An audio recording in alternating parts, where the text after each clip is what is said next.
I saw you drive past the house. You should have come in. So these your girls? Yes. Well, well, well.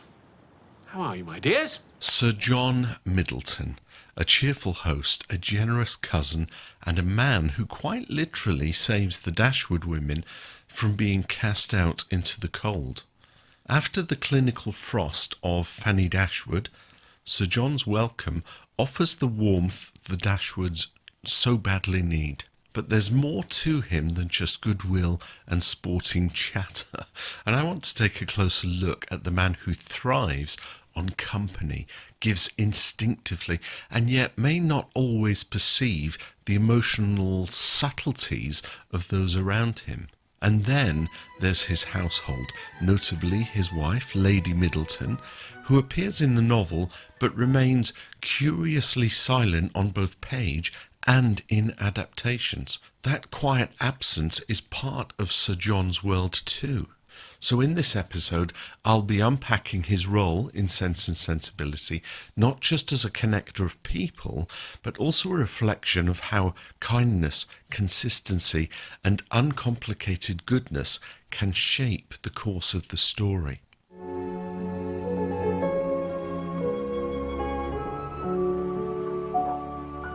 The Dashwoods are reeling, grieving, displaced, and betrayed by the very family who ought to have cared for them.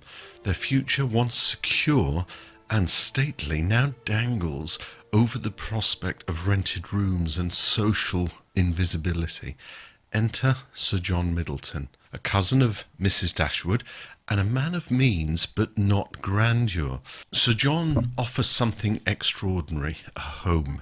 Barton cottage, nestled in his Devonshire estate. It's not the elegance of Norland, but it's theirs, safe, immediate, and he offers it with no hesitation and no terms. But Sir John doesn't behave as a man granting reluctant charity. He's delighted. He's almost giddy. I cannot thank you enough for your kindness, Sir John. No, none of that. I'm delighted to have you here. I like nothing so much as company. The prospect of the Dashwoods coming to Barton excites him, not because he pities them, but because he genuinely wants them nearby. And this is where Austen begins to sketch Sir John's defining trait, his emotional generosity. He doesn't overthink, he gives food, shelter, invitations, company, and offered without measure. If we were to borrow a modern idea and impose it into Jane Austen's time, we might say that Sir John's love language is giving, not grandiose or formal, but consistent and sincere. He shows affection through acts of inclusion, of making people feel warm, welcome, needed, and part of his world. Now, a small point of important clarification here. Sir John is married, though some viewers may assume otherwise due to the quiet presence of Lady Middleton, who rarely speaks and is given very little emotional role in either adaptation. She is elegant, proper, and emotionally restrained, a complete contrast to her husband's buoyant nature. In the 95 adaptation, she appears only briefly and rarely speaks, which has led many viewers, myself including, to assume that he's a widower. The 2008 adaptation includes her more fully, but shows her as calm, graceful, and distant. Austen herself draws attention to Lady Middleton's interior life, and perhaps that's the point. Her silence only heightens Sir John's noise. Robert Hardy, in the 95 film, brings a jovial, almost booming presence, a man who laughs too loudly and talks too much, but never with malice. Viewers familiar with All Creatures Great and Small will likely smile at the resemblance to Siegfried Farnen. Oh, what a beautiful morning. James, my boy, it's a wonderful day. Come on, dogs. Come on, dogs. Come on. Hardy seems to carry the same wide-eyed enthusiasm and force of nature energy straight into Barton Park. Only the wardrobe changes. Dear ladies, upon my Mark Williams, in the 2008 miniseries, gives us a more subdued version, still cheerful, but softer around the edges. He brings a certain warmth and bashfulness to the role, making Sir John seem more emotionally attuned, if perhaps somewhat a little bumbling. My dear, have you ever seen such pretty girls? Indeed. You are all most welcome. So both interpretations underscore one key truth. Sir John is kind, and in Austen's world, kindness, when sincere, is never mocked. Sir John's offer of Barton Cottage isn't just a plot device, it's a thematic reset. After the coldness of John and Fanny Dashwood, the Dashwood women finally experience something that resembles real care. Not because of shared inheritance, but because someone simply chooses to be kind. Hello! And in a society so often driven by wealth, marriage, and social standing, that choice is radical.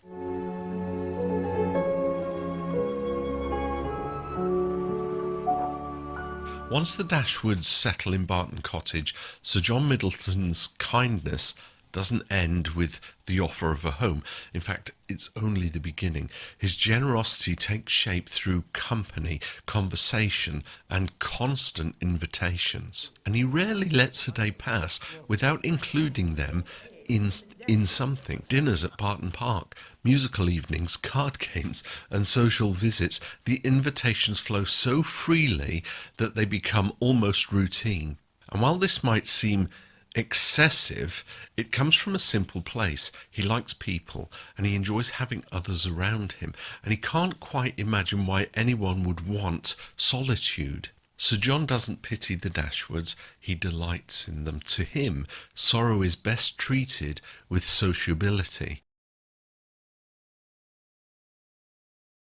Jane Austen isn't mocking Sir John here. In fact, she draws him with affection. He's good-hearted, eager, and endlessly generous, but that's his way of showing care, and it's unrelenting. In chapter 7, Jane Austen writes, Sir John was a sportsman, Lady Middleton a mother. He hunted and shot, and she humoured her children, and these were their only resources. He's easy in himself and attentive in the way he knows how to be. When Marianne is withdrawn and despondent after Willoughby's sudden departure, Sir John responds not with concern or questions, but with more invitations, more guests, more bustle. He doesn't probe sadness, he distracts from it. But this isn't emotional avoidance, it's simply who he is. Sir John is not unkind, he's uncomplicated. He believes sorrow is best softened with social cheer, and he turns that into what he knows: conversation, company, and keeping spirits high. Jane Austen never suggests this makes him foolish, only that his kindness comes from noise, not quiet understanding. Eleanor, ever composed and private, appreciates the gesture, but not always the volume. Marianne, on the other hand, finds it hard to endure. His cheerfulness feels out of step with her grief, and his constant presence becomes a kind of background noise she can't quite turn off. And this is where Jane Austen is quietly brilliant. She shows us a man who does all the right things, offers help, inclusion, and hospitality, and yet his efforts sometimes miss the emotional tone of those he's trying to help. We never to have a moment's peace. The rent here may be low, but I believe we have it on very hard terms. Marianne is 18, old enough in Austen's time to marry and inherit and be considered a woman, but emotionally she's still incredibly young. She feels everything acutely. She romanticizes grief. She believes in grand love and deep sorrow, and doesn't yet have the emotional resilience or world weariness of someone like Eleanor or even Mrs. Dashwood. Now contrast that with Sir John, a man in his 40s, possibly older, who operates on good cheer, sporting talk and dinner guests. His solution to every problem is activity, not introspection. To Marianne, that kind of energy is tone-deaf at best, offensive at worst. It feels like someone skipping through a funeral. She doesn't see his intentions, only his intrusion. Jane Austen doesn't scold either character. Instead, she lets the discomfort sit, asking us to notice the limits of empathy when it's delivered in a form we can't yet understand. There's something deeper here, a quiet tension between generations. For Marianne, it feels invasive. For him, it's the only kindness that he knows how to give.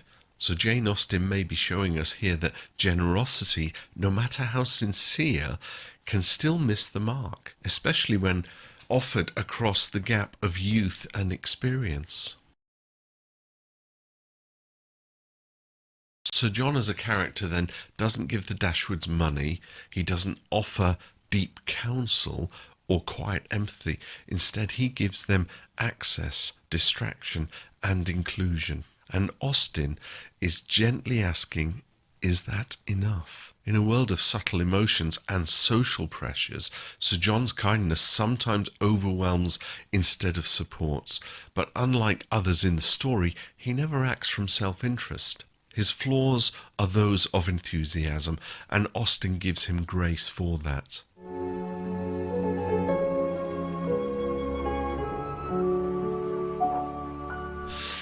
If there's one thing Sir John loves more than company, it's company arranged into couples. From the moment that the Dashwood sisters arrive at Barton, Sir John begins suggesting matches with the eagerness of a man recommending hunting grounds.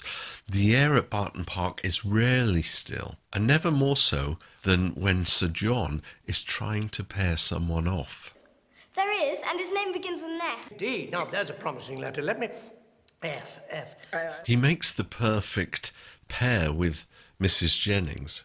He means it all with good fun. He's not scheming. He's simply doing what he enjoys, nudging, hinting, stirring the pot. And this, in Jane Austen's world, is no minor detail. It's a sign of a man who doesn't just love people, he loves the idea of people together. And I believe I know what key you will sing in. F major. Sir John's favourite project, of course, is Colonel Brandon. No sooner have the Dashwoods settled in than he begins dropping hints about Brandon's eligibility and how Eleanor or Marianne might be just the thing to brighten the Colonel's day. What do you say, Sir John? Colonel Brandon? Yes, indeed. But when he sees the Miss Dashwoods, I think we may find he has to change his mind.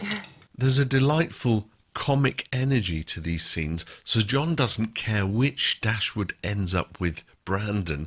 He just wants a match. He assumes everyone should be married, and the sooner the better. But his matchmaking, while clumsy, isn't malicious. He doesn't manipulate or pressure.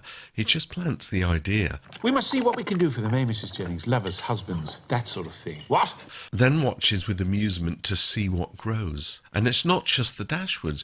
In the background, he speculates about Lucy, about Edward. Anyone of marriageable age is, in his eyes, a piece on his own chessboard. Jane Austen is gently poking fun at a familiar Regency type, the well-meaning matchmaker who assumes marriage is the universal solution to loneliness, sadness, or awkward dinner parties. Sir John's heart is in the right place. He just doesn't always think before he speaks. He lacks the subtlety to realise that not every union should be encouraged and that not every attachment is welcome. And yet, his cheerful speculation can cause discomfort. Marianne is mortified by the idea that anyone might think she and Brandon are suited. Eleanor is forced to endure the teasing that brushes against very real, unspoken feelings. Jane Austen shows us that even kind intentions can lead to unintentional pressure, especially in a world where marriage is never just personal, but always social. Sir John's matchmaking isn't just a quirk, it's an extension of his worldview. He wants everyone paired off because to him that's happiness, that's order, that's how the world ought to be. But Austen lets us feel the consequences. The assumptions, the awkwardness, the emotional exposure. She invites us to ask, when does affection become interference? And how well can we know someone's heart by watching them across a drawing room? Sir John doesn't know the answer, but he means no harm in the asking.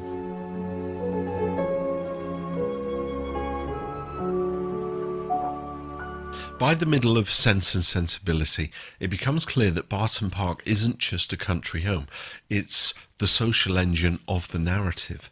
And at the heart of it all is Sir John Middleton, host, introducer, talker, planner, and constant companion. Nearly every character of significance passes through Barton Park or finds themselves drawn into its orbit. And that's entirely because of Sir John's unrelenting hospitality. He brings people together, not by scheming or calculating, but because he loves company.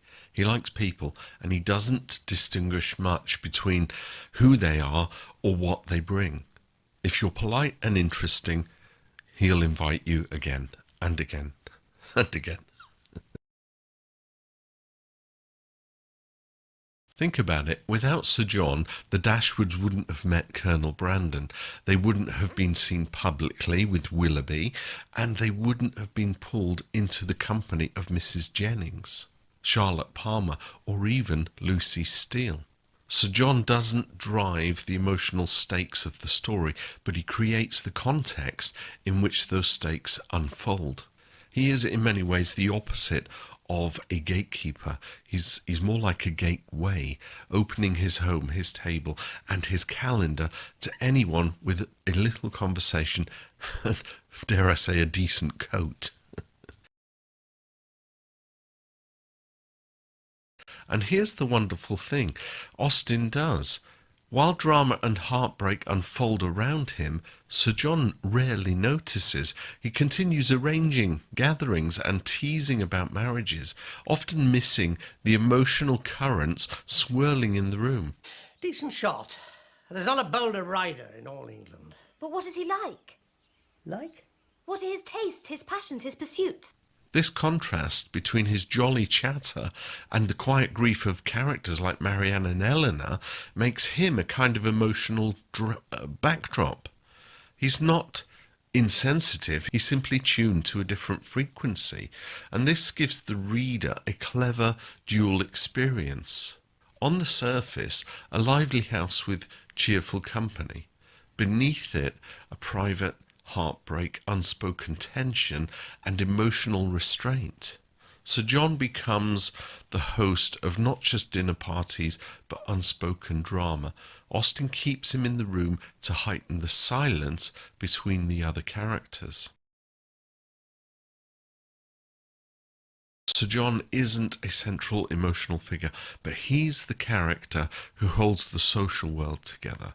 He's the reason people meet, tensions spark, secrets slip, and misunderstandings flourish. He doesn't mean to orchestrate drama, but by gathering people, he creates it, not intentionally, but inevitably. In a novel so invested in what goes unsaid, Sir John's loud welcome becomes a kind of cover. Bide your time, Brandon. Bide your time, old friend. That's my advice.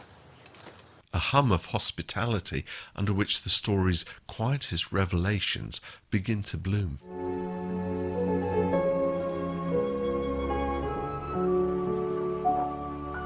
As Sense and Sensibility unfolds, so too does the emotional weight of its central storylines. Edward's secret engagement, Marianne's heartbreak and illness, Eleanor's quiet suffering. And somewhere along the way, Sir John begins to disappear.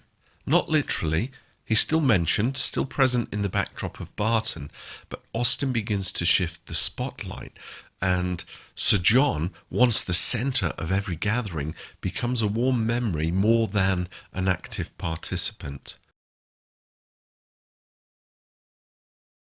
In a novel structured around emotional complexity. It makes sense that as the tone darkens and the stakes rise, Sir John's unshakable optimism no longer fits the mood. He can't quite guide Eleanor through her heartbreak. He's not there to comfort Marianne in her collapse, not by neglect, but because his role in the story has passed. His talents, which are planning dinners, matchmaking, chatting about the weather and horses, suddenly feel a little quaint in a world now steeped in betrayal, illness, and social tension. But Austen doesn't mock him for this. Instead, she lets him fade gently, respectfully, as if to say, there is a time for cheer and a time for quiet. His part in the story is over, not because he fails, but because the narrative moves on.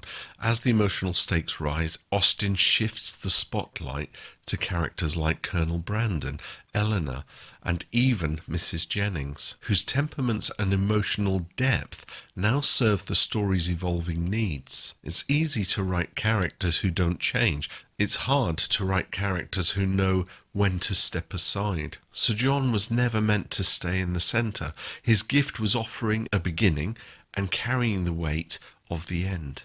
In Jane Austen's world, not every character needs a transformation. Some simply serve a moment and serve it well. Sir John represents the world as it could be before reality sets in. He gives the Dashwoods stability, connection and warmth, and then, with understated grace, he steps back. It's his absence, in a way, that shows how much he gave. When he's no longer around, the world feels colder, harder and lonelier, and that tells us how valuable his presence really was.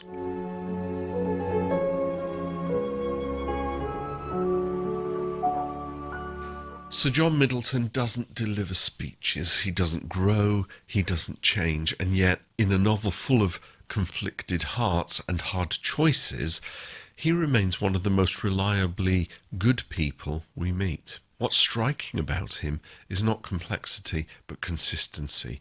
He's cheerful in the beginning, cheerful in the middle, and even when the plot moves past him, we assume he remains cheerful in the end. And there's comfort in that. He is, quite simply, good company, and not just to the Dashwoods. He extends warmth to everyone who enters his orbit. He doesn't divide people into categories. He doesn't withhold affection or hospitality based on wealth, status, or social rank. Austen never gives Sir John a moment of deep self-reflection, but that's not a flaw, it's a choice. In a novel where so many characters are undone by their feelings and intentions, Sir John is notable because he gets the simple things right. He sees people in need and he helps them. He offers stability without asking for praise, and he enjoys life without cruelty, envy, or resentment. And that may not sound dramatic, but it's quietly radical in a world where so many act from self-interest. Sir John is not a dramatic man, but he is a decent one, and he reminds us that kindness doesn't always need to be poetic, profound, or perfectly timed. Sometimes it's just about showing up, opening your doors, and offering a chair to someone who's lost theirs. And in a story full of pain, longing, misunderstanding, and delay, his uncomplicated goodness is not just refreshing, it's essential. I should be very sorry to see her injured. Injured? No likelihood of that, I'd have said. Sir John Middleton won't go down as the most dramatic figure in Sense and Sensibility. He doesn't deliver lines that stir the heart or break it. He doesn't weep or confess or collapse with emotion, but he makes it possible for others to do so. He's the open door at the start of the journey, the laughter that softens a hard new beginning, and the kind of man who, without asking anything in return, simply does what's good, and he keeps doing it. Perhaps this reflection has allowed you to see more in him than you had before, and to notice the kind of quiet character Jane Austen often leaves sitting just off-centre, smiling, hosting, gently shaping the lives around them without ever demanding the credit. So if you've enjoyed this character study, I've created a dedicated Sense Sensibility playlist where you'll find more deep dives just like this one, and it will appear on the screen just at the end. And also, if this video added something to your experience of the story, a thought, a smile, a new angle, then, feel free to give it a like. It's a small gesture, but it helps others find their way to this growing conversation. How many of you have commented saying, I don't know how it happened, but your video appeared in my home feed? That seems to be the way it works, right? Anyway, that was Sir John Middleton, and it's funny. I've had comments, people saying, "Oh, you spit too much in your speech," or excuse me, maybe I cough too much. I am who I am. If I've got clicks and clops and all of that stuff, I apologise, but that's who I am, so hey-ho. Who's next? I think I'm going to draw some attention to the youngest Miss Dashwood. That's who I've got coming next. Anyway, Sir John Middleton, there you are. Drop some comments, let me know your thoughts. See you in the next one. Bye for now.